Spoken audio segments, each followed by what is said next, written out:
అందరికీ నమస్తే. నేను మీ చెన్నా చరణ్ వెంకట్ కాకినాడ. ఈరోజు నేను శ్రీశైలం మల్లికార్జున స్వామి వారి బ్రహ్మోత్సవాల గురించి మాట్లాడుతున్నాను. మాఘమాసంలో ఏర్పడే మహాశివరాత్రి సందర్భంగా శ్రీశైలం మల్లికార్జున స్వామి వారి బ్రహ్మోత్సవాలు నంద్యాల జిల్లాలో చాలా వైభవంగా జరుగుతున్నాయి. 19వ తేదీన యాగశాల ప్రవేశంతో బ్రహ్మోత్సవాలు ప్రారంభమయ్యాయి. అదే రోజు సాయంత్రం ధ్వజారోహణం జరిగింది. 20వ తేదీన భృంగి వాహన సేవ ఘనంగా జరిగింది. 21వ తేదీన హంసవాహన సేవ, 22వ తేదీన మయూరి వాహన సేవ, 23వ తేదీన రావణ వాహన సేవ జరుగుతుంది. శ్రీశైలంలో ముఖ్యంగా టీటీడీ వారి తరపున సాంప్రదాయబద్ధంగా ఆనవాయితీ ప్రకారం పట్టు వస్త్రాలు సమర్పించడానికి ఈవో శ్రీనివాసరావు గారు, డిప్యూటీ ఈవో లోక్నాథ్ గారు వచ్చారు.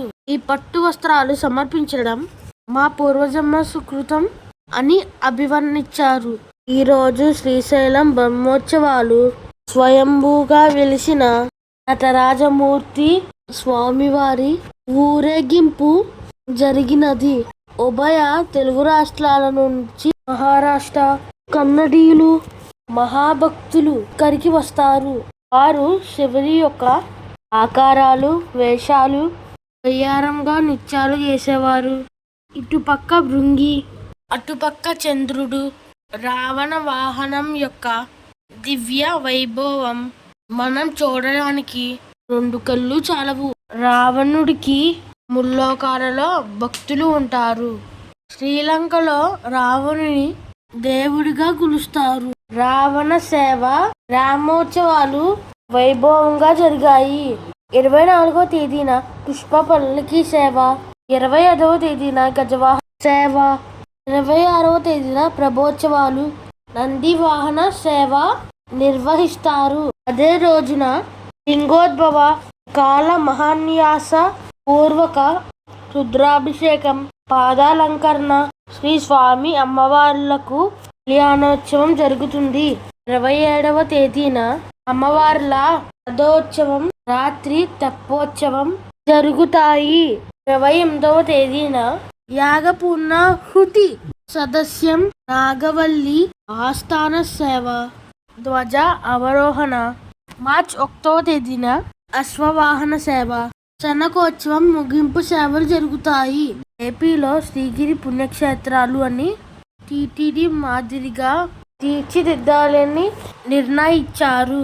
సీఎం చంద్రబాబు నాయుడు గారు శ్రీశైలంలో భక్తులు మాత్రమే ఉండాలి అని, శ్రీశైలంలో పనిచేసే వారి అందరికీ సున్నిపేటను నివాస గృహాలుగా తీర్చిదిద్దాలి అని నిర్ణయించారు.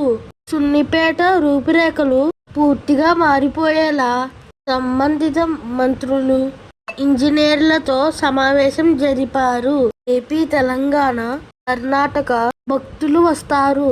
వీరి కోసం మాస్టర్ ప్లాన్లు వేశారు. అన్ని అభివృద్ధి కార్యక్రమాలు చేపట్టారు.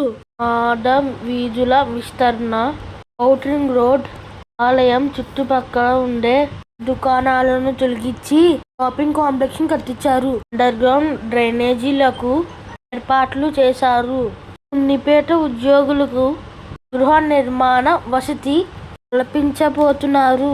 90% పనులు పూర్తయ్యాయి. మార్చి నెలలో ఎంప్లాయీస్ క్వార్టర్స్ ఏర్పాటు చేస్తారు. టెంపుల్ టూరిజం భాగాలను సీ ప్లేన్ ను చంద్రబాబు నాయుడు గారు ప్రారంభించారు. అందుకు సంబంధించిన శ్రీ ప్లేన్ రన్ ట్రయల్స్ కూడా సక్సెస్ కావడంతో మార్చిలో సీ ప్లేన్ సర్వీసెస్ ప్రారంభిస్తారు అని చెప్పారు. అలాగే శ్రీశైలమునకు రైలు మార్గాన్ని ఏర్పాటు చేయాలని నిర్ణయించారు. నాగార్జున సాగర్ నుంచి శ్రీశైలమునకు, అలాగే పుల్హాపూర్ నుండి శ్రీశైలమునకు కృష్ణానదిలో బోటింగ్ సర్వీసులు వచ్చే ఏడాదిలో మరింత పెంచాలి అని అన్నారు. శ్రీశైలంలో పెద్ద సమస్య ట్రాఫిక్ జామ్. డ్యామ్ గేట్లు తెరిచినప్పుడు పండుగ సమయాలలో గంటల తరబడి వాహనాలు నిలిచిపోవడం జరుగుతుంది. దీనికోసమని అడవి మార్గంలో రోడ్లను విస్తరించడానికి శ్రీకారం చుట్టారు.